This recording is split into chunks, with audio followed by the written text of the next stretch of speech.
क्या आप रमज़ान में रोज़ा इफ्तार में समोसे, पकोड़े और तली हुई चीज़ों का ज़्यादा से ज़्यादा इस्तेमाल करते हैं, जिसकी वजह से आपको मैदे में तेज़ाबियत और खट्टे डकार और गैस का सामना करना पड़ता है? तो परेशान होने की ज़रूरत नहीं, ये वीडियो आपके लिए है। इस वीडियो में मैं आपको मुकम्मल गाइड करूँगी कि आप अपने मैदे को कैसे ताकतवर बना सकते हैं।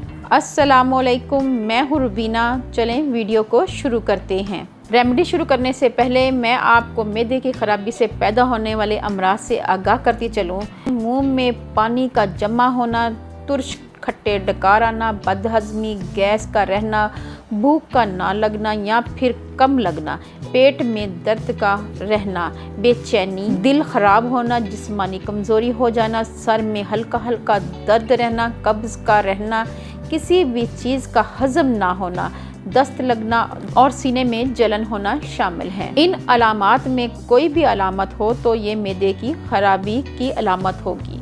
व्यूअर्स, रेमेडी की तरफ चलते हैं। सबसे पहले हमें चाहिए है सौंफ 100 ग्राम, दालचीनी 50 ग्राम, लौंग 25 ग्राम, इलायची सब्ज़ 10 ग्राम, पुदीना खुश्क 10 ग्राम।